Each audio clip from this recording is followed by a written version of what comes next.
All right. So welcome, everyone. We have a very important special guest tonight. Dr. Marlena Lester is College of Engineering Director of Advising. Cannot say it often enough. Advising is critical. Understand advising.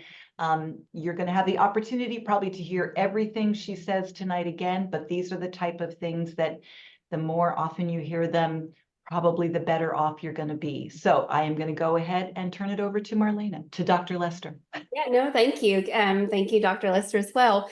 And it's great to see some of you tonight here. I do have a few slides prepared, so I'll share my screen and we'll walk through. But I do want you to feel comfortable, especially at the end, asking any questions that you have, and we'll try to make sure that that's allocated for you.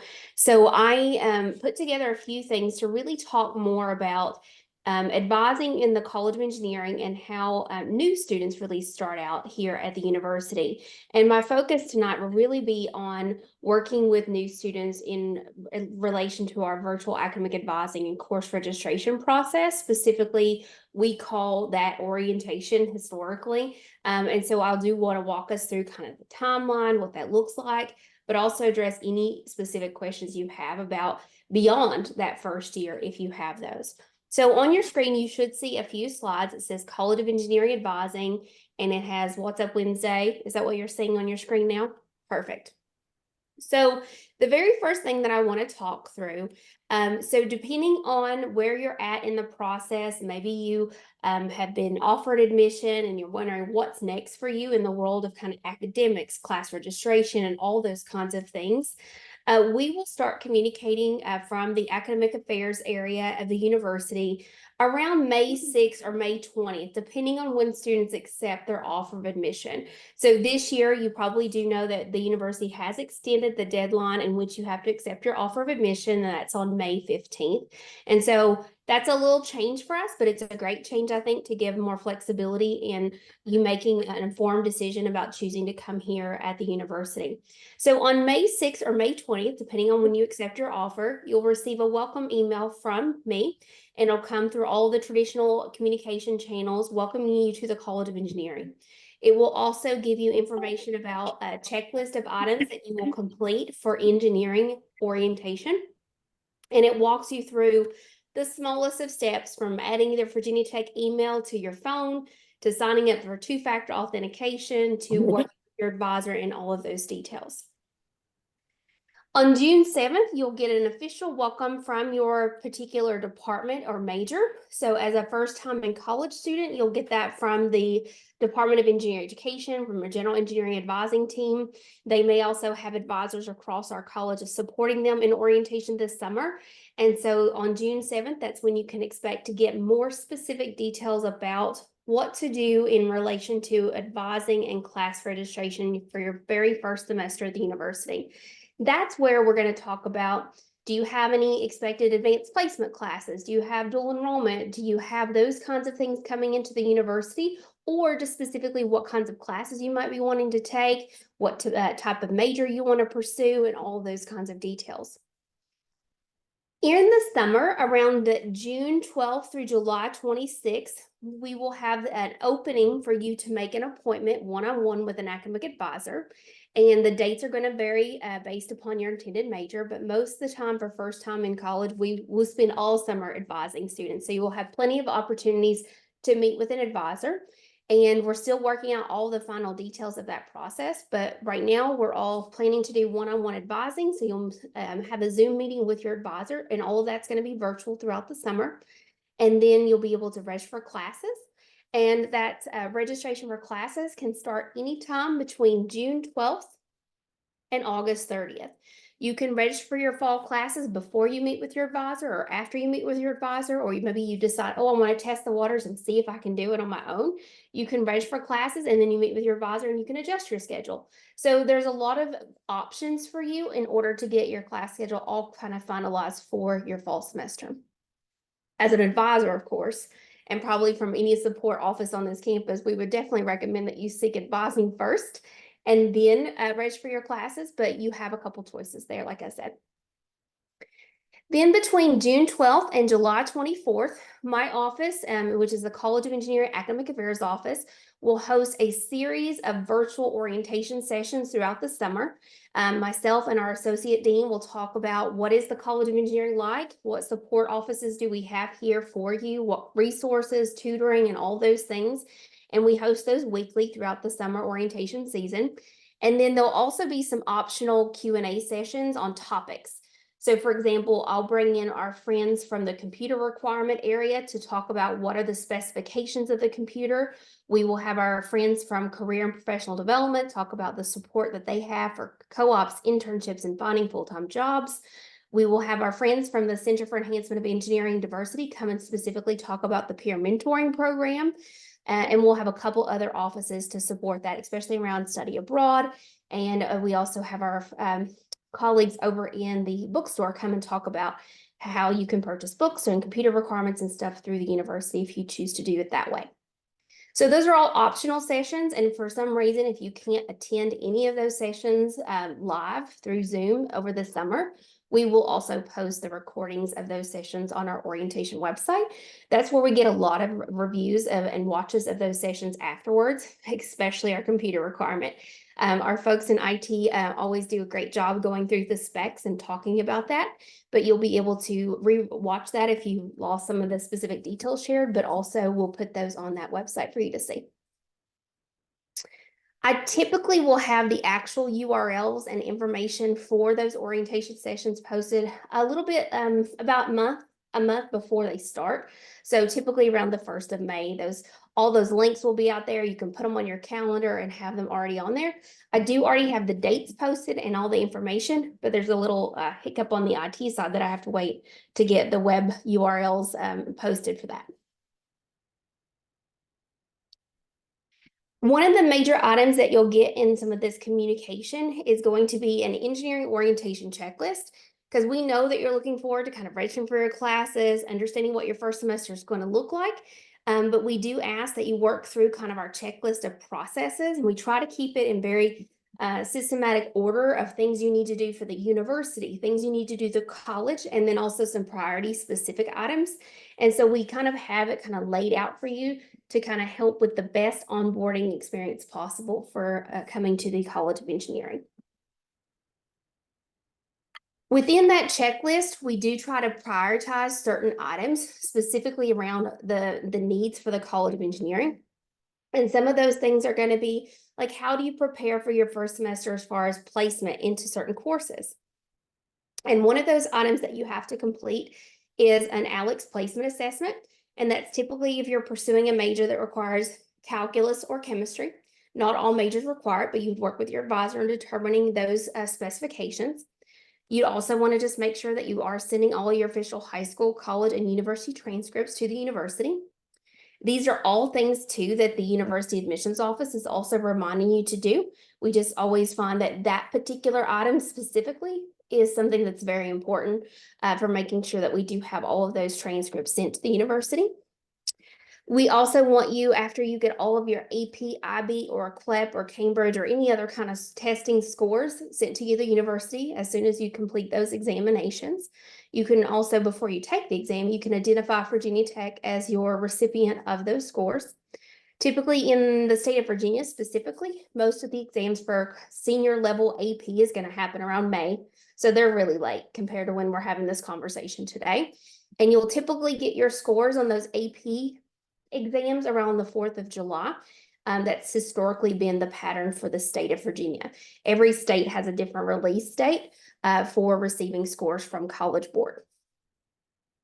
We also ask all students to complete a self-evaluation of transfer credits. So if you are expecting transfer credits for maybe you took classes as dual enrollment through a community college, or maybe you did classes through another four-year school, we do have a system in place to helping you determine how those classes are going to transfer to the university. And if you are really eager and wanting to understand that now, those resources are already posted on our website for you to see and access and use. You don't have to wait on anyone to tell you, like you can move forward with all that if you wanted to. That's quite frankly the number one question that I get from an advising role is how are my classes going to transfer, and does Virginia Tech accept them? And we have tried to build out a lot of self-reported information for you to have the ability to evaluate your classes based upon databases and show you how those equivalencies are going to transfer to the university. Yes, I see that I have a question, maybe? Hi, sorry, is now an okay time to ask? Sure, I think so, if that's okay with you all.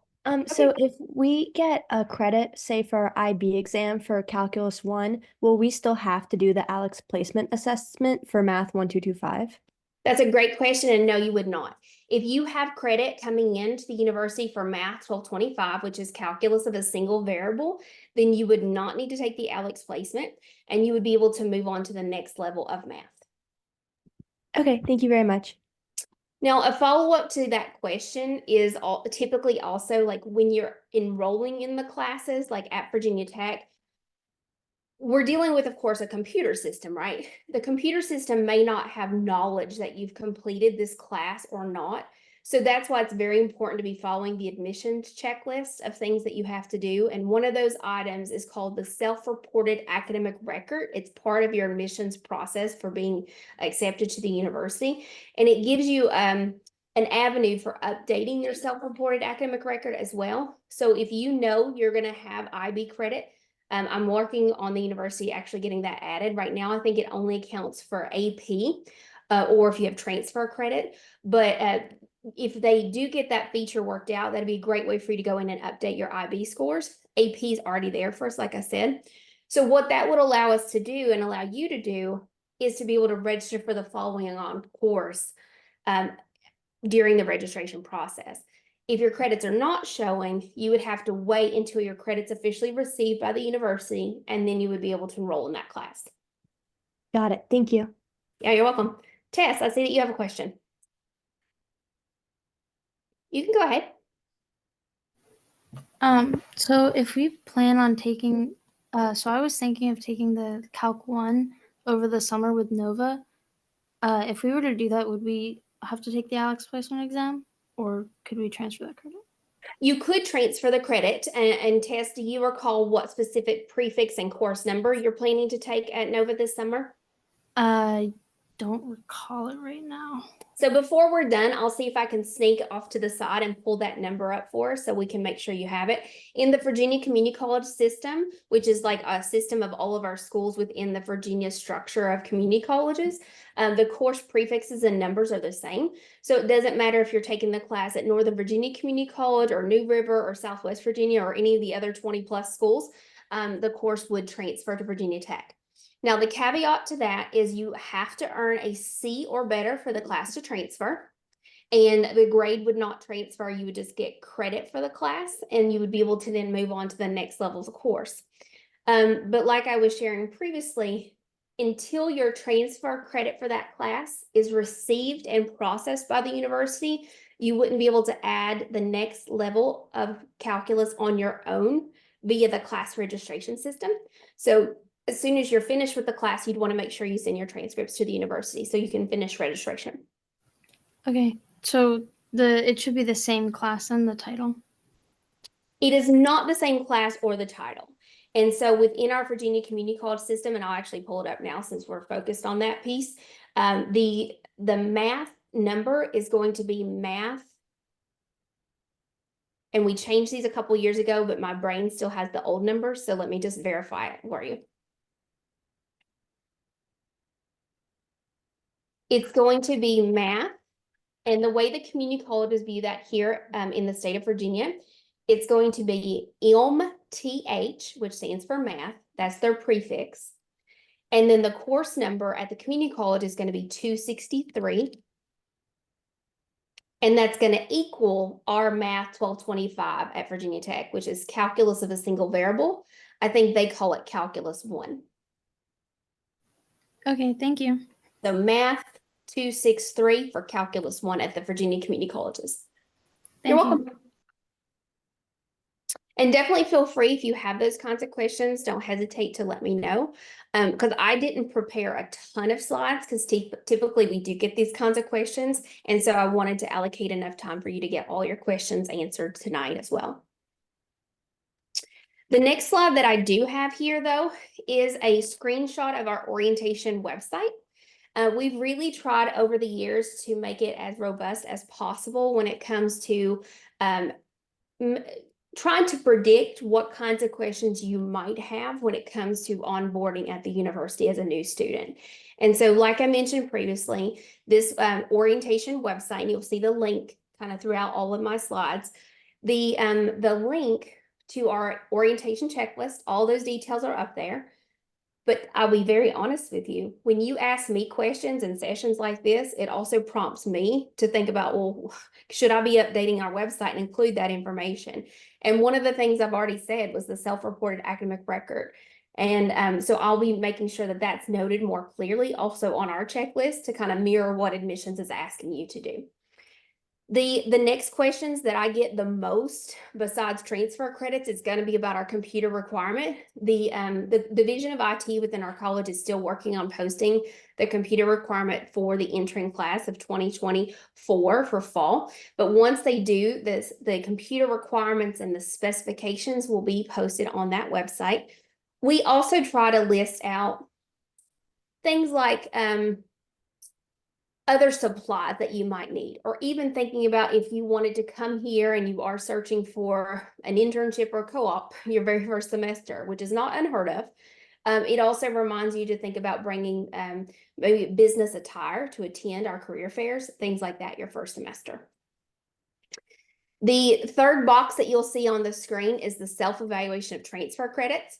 So Tess, that's going to be able to show you too, like you could have looked into what's called the Virginia Community College Transfer Guide, looked up the course number and determined the equivalency at the university. You can also look at other four-year schools or two-year schools across the country. If we have previously allowed credit for those to transfer into Virginia Tech, you'll find that there as well under our transfer equivalency database. That's the most common things besides advanced placement, IB, CLEP, and Cambridge credit as well. And those charts are pretty easy to comprehend and understand because you don't have to go searching for those. The other thing is something called check sheets. Check sheets are our degree requirements at the university, and for fall 2024, they've not been posted yet, but we are going to work on some advising resources that will link out on that page for you to be able to know what classes you need to take for your incoming major that you're trying to pursue. We will also have some detailed videos and information under the course registration section. There's also details about the change of major. So one thing to keep in mind is that students who are admitted to Virginia Tech and the College of Engineering as a first time in college general engineering student, you're admitted under the Department of Engineering Education. Now, we do direct admit to our program in building construction, but all other majors we admit into general engineering with a concentration in the major that you want to pursue.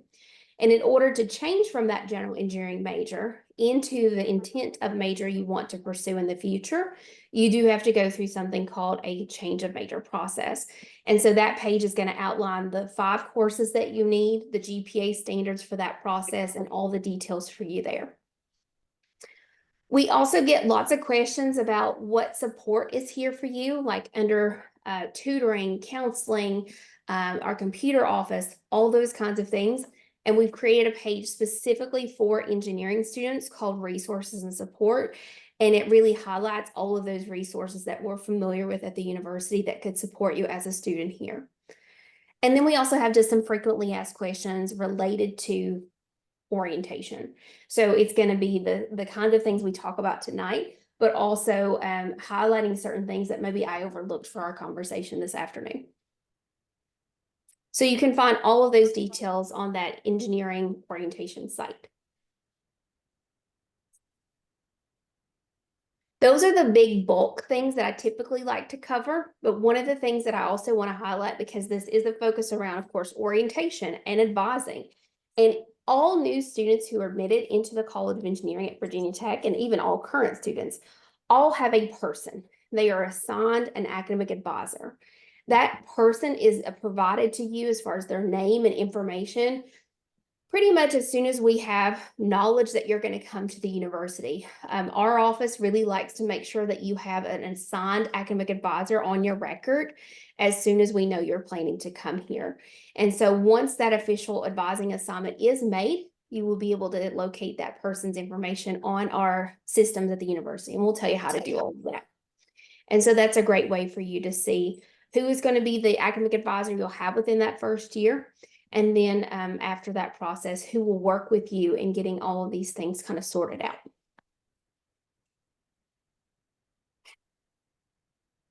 So I see that there's also lots of questions and stuff in the chat too.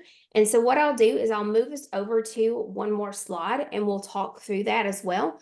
And I was hopeful that kind of this general overview as far as the timeline, the resources and support, and just knowing that some of these resources like self-evaluation of transfer credit is out there for you. The resources and support is something that you can look into if you want to kind of be preparing for those kinds of things. But also a lot of the frequently asked questions are posted on our website already for you. So what I'll do now, I'm going to flip it to one more slide and just open it up to addressing any questions or concern you have. But before I do, I'll ask Perry, are there any specific things that you was hoping that I would cover tonight that I haven't? No, I think you've covered it well. I definitely, when we're working with our first year students, we get a lot of math questions. And so I think clarity on that, which I know we've had some questions tonight, were really the main things. I don't know if anything else particularly that I think you're covering everything well. Okay, awesome. Thank you. Math is very complicated, and I'll admit it, it's complicated for us as well. And it's always constantly changing, but I do think I think we're in the third year of understanding ALEKS at this university, which is our placement assessment tool that we use. We have a better grasp on that all around. So what I'll do is also just double check the chat and see if there's any specific questions in there, but otherwise feel free to unmute, ask your questions, and we'll go from there. Okay, so the first question I see in the chat, I'm just going to try to take it by timestamp, was from Hannah. It says, even if you place out, so meaning like you have credit for a transfer credit or an AP class,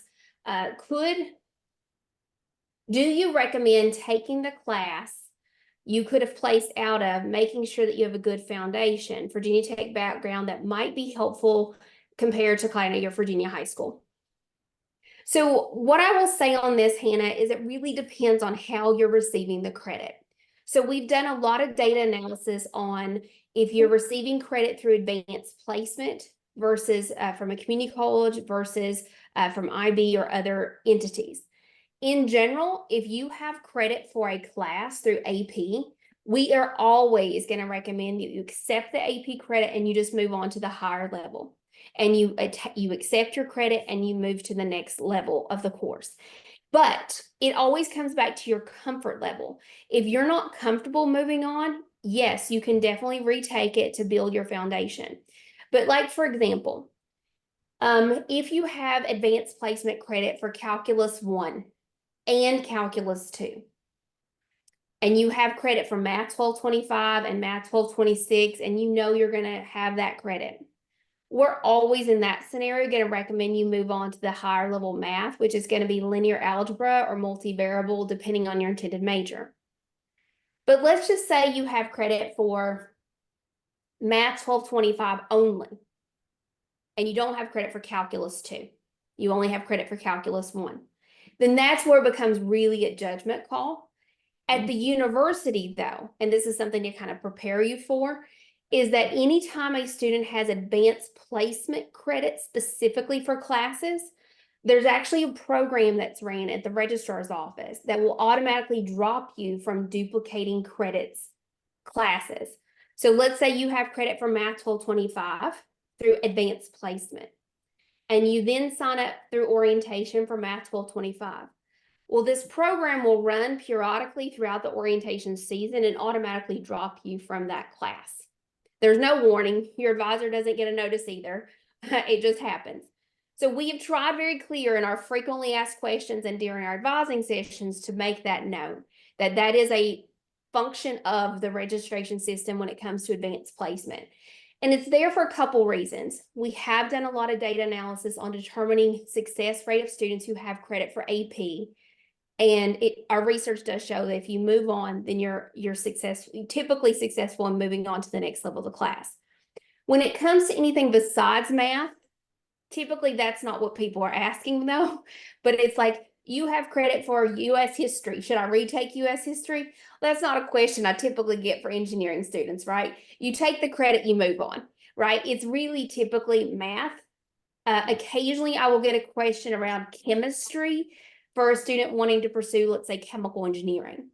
Well, in advising, we have some little tools in our toolbox, if you will, for other scenarios that we could recommend for a student in that situation who might want to take maybe an honors credit of chemistry instead of just retaking general chemistry altogether. So that would be something where you would ask your advisor about. So hopefully that addressed your question. In general, we typically recommend you accept the credit and move on, especially if you have the Calc 1 and Calc 2 credit, but also it's always a judgment call.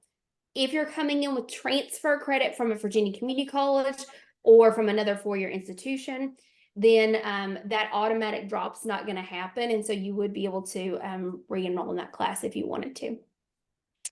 What your advisor will provide to you during the orientation process is a date and time in which, if you do want to retake one of those classes you have AP credit for, then they'll let you know what date that you'll be able to enroll in that class as a retake without being automatically dropped, which is typically at the end of the orientation season, like the end of July. All right, the next question we have here is this applicable to community college students? And so Jeffrey, you'll have to help me on that one coming back as far as the community college student question. Maybe I missed that earlier on. Okay, gotcha. Very good. If not, we'll come back to that. Oh, I'm sorry. Okay, we'll go back to that. No, you go ahead. Ask your question now. All right, so I'm planning on going to Virginia Tech, but I plan on going to community college first to get my basics out the way. So that was my question, but somebody already in the chat answered that question for me. Yeah, so there is an option for taking classes through the Virginia Community College and then transferring here as a transfer if you want. Is that kind of what you were asking? Yes, that was my question. Okay, awesome. All right, thank you. You're welcome. Oh, that's great. You're going to have a session on the computer requirement. That'll be nice. That's always my #1 popular session for orientation season. Yeah, And then we were gonna have it last week, but Jeff Phillips was like, we haven't finalized them yet. And I'm like, well, let's move the session then. I don't need to give incorrect or insufficient. We'll just wait till you know for sure. and so they told you they would hopefully have it before next week? They did. Well, that's good news to me. I know. Well, I saw Yeah. some emails today actually circling between the Engineering Technology Council and our associate dean. So that's good. That's Okay. good to know. And I saw, Hannah, you had another question. Is what you're sharing tonight similar to what we might learn at Hokie Focus? And that's a great question. And at Hokie Focus, we don't get into this level of detail. We don't really talk a lot about orientation. It's more about just a general overview of the college, more specific about really trying to encourage you to think about coming to the university. So from an advising standpoint, we don't go into these kind of specific questions. Now, I'm not saying if you couldn't find an advisor that you would ask these questions to, would they be able to answer them? Absolutely. But the intent is more of a broader overview of just Virginia Tech, the College of Engineering, and the majors that we have to offer, and not really these specific pointed questions. So even the question that I think it was Tess asked earlier, that's not really the best place to ask those kinds of questions, because you really want to have a more one-on-one conversation with a person about your situation to help out with that, or a more kind of focused conversation. So I see, Jacob, you have another question here. It says, so we are directly contacted when we're supposed to set up an advising point. Yes, we will contact you through your Virginia Tech email account on June 7th. That's the release date for communication that you will get for advising and class registration. So if you're a first time in college student, or if you are going to be a transfer student, so I'm trying to cover all the bases in that statement, you will be contacted on June 7th for details of your virtual academic advising process for the College of Engineering. And university-wide, that May 6th or May 20th is when everyone university-wide will get a welcome from their college with some specific things you should do. And then on June 7th, that's the other university-wide date for letting you know when to make an appointment with your advisor. What I anticipate on happening with that June 7th for College of Engineering students is you will get access to a Canvas site, which is a kind of our learning management system, kind of like Blackboard or Google Classroom, but you'll get access to that. And you'll do like a few little videos and quiz, and then you'll be able to make an appointment with your advisor once you complete that activity with your advisor. But yes, always checking your VT email. We say daily. So you want to get in the process of checking your email daily, especially once you get your Virginia Tech email set up and activated. That's where you're going to get all the information. If you have not, like if you've accepted your offer of admission and you're not checking your email, please make sure you go and check your vt.edu email account and get all that set up. Because you probably have 100 emails in your inbox. I mean, it's a lot. Our office tries to not communicate that much. We very much target specific dates for communication. And so that's why we put them on our website. We talk about it in sessions like this. But you definitely want to be checking your email on a daily basis. All right, Sophia, you had your hand up before I saw the chat come through. So do you want to go ahead and ask your question? If I already know what engineering I want to specialize in, say electrical engineering, do I still have to take chemistry freshman year? Because I have a friend who's enrolled in Virginia Tech and she said she got to skip it. Yes, you would get to skip it for electrical engineering. Oh, perfect. And would I just tell my advisor that that's what I plan to major in and they would arrange that for me, or? You'll actually have the ability to register for your classes on your own as far as the actual act of registering for your classes. And so when it comes to the chemistry, you just wouldn't want to put that on your class schedule. Oh, great. Thank you. Yeah, and then your advisor will likely go and do kind of a check on your schedule. And so when you are working with them, if you do know confidently your major that you want to pursue, then that does add to that conversation in the class selection process. So they'll try to give you advice on what you should enroll in, and then you'll do the actual registration part of it. Got it. Thanks. All right, so coming back to the chat, it says, what score do I need on AP Calculus exam in order to get credit on the Math 1225? So this question came from Andrew. So Andrew, it really depends. Are you talking about the AP Calculus AB exam, or are you talking about the AP Calculus BC exam? I'm taking AB. AB.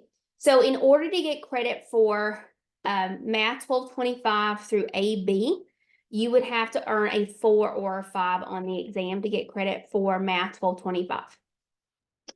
All right, thank you. You're welcome. All right, Jeffrey, I think you had your hand up first, so go for it. How competitive is the College of Engineering to get in? Do you mean from admissions to the College of Engineering, or do you mean once you're in a major here at Virginia Tech as general engineering into a department? Just in general, getting in. Like through the Office of Undergrad Admissions, like as a high school student? Yes. Right, so it is a pretty competitive process for admission to the university, and all of the kind of, I guess, criteria or determining factors that's placed on who gets accepted or who doesn't get accepted is all determined by our Office of Undergrad Admissions. So how many spots you have, basically? It's not really kind of determined based on spots and spaces like that. It's more based on, we do of course have targeted enrollments, but we have to offer more than we actually have space for, which means we have what's called kind of a yield rate percentage of how many students are accepted in that category. And so our goals are always to kind of be very similar to a previous cohort of class. And so they range anywhere from like 2,400 students for the College of Engineering to 2,700 depending on the year. Okay, and what about scholarships? So we do have scholarship opportunities for incoming students. It's typically a process that you do once you're going through that admissions process. You apply for scholarships, and then that's all kind of handled through a different office called the Office of Scholarships and Financial Aid. and they'll review your packet of information through your competitive nature of getting in. And then you also have the option of working specifically on some of our College of Engineering scholarships. But typically, once we're at this phase of the cycle, scholarship processing has already begun of what we're looking for in that next cohort of students. And I don't feel confident answering a ton more questions about the scholarship world, so I'll just put a pin on that. But if you do have questions, we could definitely follow up with you with the scholarship website and details. Okay, thank you. You're welcome. So I see also in the chat, we have a question that says, do you need to take chemistry if I'm taking the computer engineering major? So no, if you're doing computer engineering, I want to enunciate computer engineering, you do not need to take chemistry 1035 and 1045, which is the chemistry lecture and lab. It's not a mandated requirement. Now, I promised a couple things just now. I'm trying to think, what did I actually promise or say out loud? Somebody was asking me about the AP earlier. That was coming from Andrew, and I answered your question verbally, but I also want to pop into the chat for you that link to the orientation page where you can also look at that self-evaluation of transfer page, which will take you right to our registrar's website, where you can look up those AP scores as well. So maybe if you took AP classes, a different kind like the US history, like I mentioned earlier, you could also see that chart as well. Marlena, I posted the link to the registrar site earlier. Beautiful. But, Okay. yeah, I'll put it back in again now, but. Okay, thank you. And so it looks like Dr. Lester also mentioned that we're going to have a specific What's Up Wednesday session on financial aid and scholarships. So that'll be something that you can watch the recording on as well. Yeah, They do that. Yeah, we did that one earlier. It's in that What's Up Wednesday folder. It's also on our Seed YouTube site. So we have a YouTube site, and it's literally, there's a What's Up Wednesday playlist, and she went through both financial aid and the scholarship. So please go ahead and watch that. That comes right from the horse's mouth. So That's awesome. Thank you. All right. Any other questions that you all have? Yeah, I'll leave this particular page up too. Yes, Sophia? Sorry, I think this is the last one. It's okay. Has Virginia Tech received our FAFSAs yet? That's a great question. And again, I am not the financial aid expert, but I can say no. Okay. In that regard, we are still waiting on information from the Department of Education on FAFSA. I do know that I heard just from bypass conversations that everyone is really on standby. As soon as that information is given to Virginia Tech to be able to start dispersing financial aid, scholarships, and all of that stuff, they are ready to work really hard and overtime to get all the information out as quickly as possible to you. So is it, I think on like in the portal, it says sometime mid-March. Do you think that That's what we're hoping. I mean, I know it's March 13th, but that's what we're all hoping from. And so of course, that's outside the control of Virginia Tech right now and any institution in the country right now. So we are we're giving out as much information as we can regarding that with the information that we're given as well. Got it. Thank you. Yeah, you're welcome. And don't hesitate to ask any questions. That's kind of why I'm here. Typically, these are the kinds of things we want to address for you. If you had more questions about the math, Alex, more questions about transfer credits, or even the things like you were asking about the chemistry, anything kind of academic related, feel free to shoot those questions on over.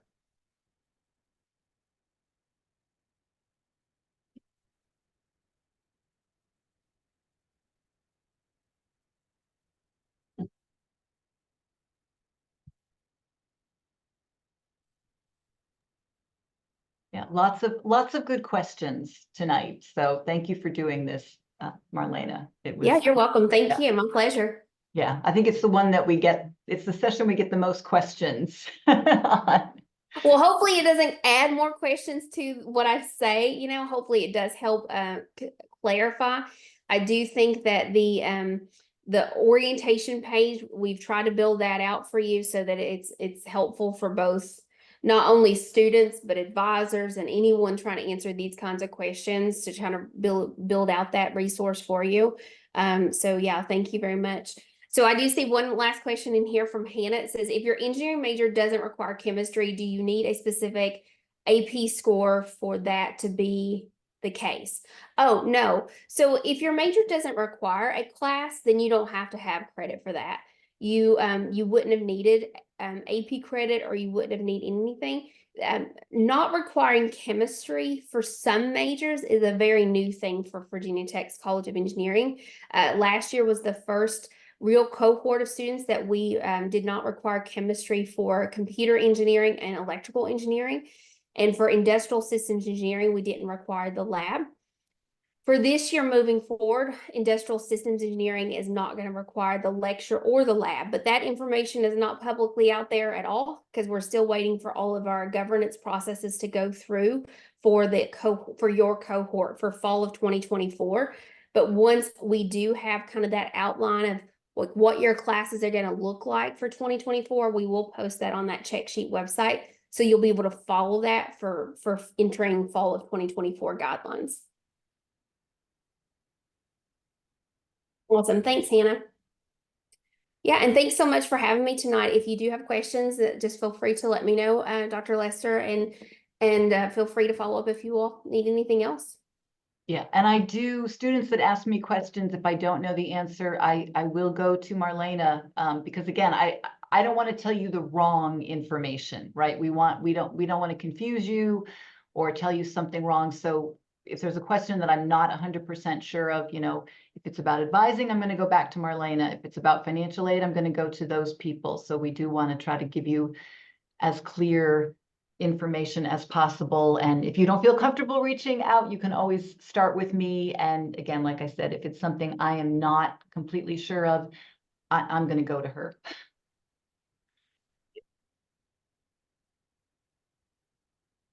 All right. Well, I am going to go and give everybody back 13 minutes. We're a little bit ahead of time, but again, great information, great questions. Next week, we did reschedule the computer. We were going to have that last week, but they weren't ready. So it is scheduled for next Wednesday. And then after that, we've got 3 sessions with just Virginia Tech students. So we've got a couple of evenings that are going to talk about individual majors, again, from the student perspective. And then we're also going to have some students talk about housing and dining on campus. So we'll give you a little more student perspective after this. So thank you again, everybody. Have a great night. Hello. I have one last question. Okay. I was gonna ask if you scored well on the IBHL physics exam, how many classes would it cover for Virginia Tech? So we're talking about the IB, and you said the higher level for IB. Yes. And it really depends on if you did the IB diploma or if you did the IB certificate. Is the IB diploma. Oh, that's good. Okay. Diploma is like the highest thing, right? That you can achieve within the IB world. At least that's my understanding, given all of my experience with those classes in the past. And so we have to first ask that question, IB diploma versus IB certificate. And then from there, we can drill down into the specific chart for higher level versus standard level courses. And so for your particular question, I'll pull up what's called the IB chart through the registrar's page that was also popped into the link today in the chat. And so for IB, they don't have, of course, the 2024 chart posted, but typically for IB, we don't see a ton of changes in that. And I'll make sure I'm looking at the IB equivalencies for higher level. And we've already popped that in there. And you said for chemistry. And do you mind? Physics. I think he said physics. It's for physics. Okay, physics, very good. And for physics, are you okay sharing your score, what your score was on that? No, I haven't taken it yet, but if to get a higher score. Yeah, you would need it to be counted for engineering. So physics gets a little tricky so there is algebra-based physics, and there's calculus-based physics. And in the College of Engineering, we require calculus-based physics for majority of our majors, okay? And in order to get credit for the calculus-based physics, typically for the first class of Physics 2305, you would need to score a 4. If you're looking for a full year of physics, which would be Physics 2305 and 2306 for engineering, you would need a 5. Okay. And you know, if you got a 6 or a 7, you get credit for Physics 2305, 2306, and some random elective credit that you don't necessarily need.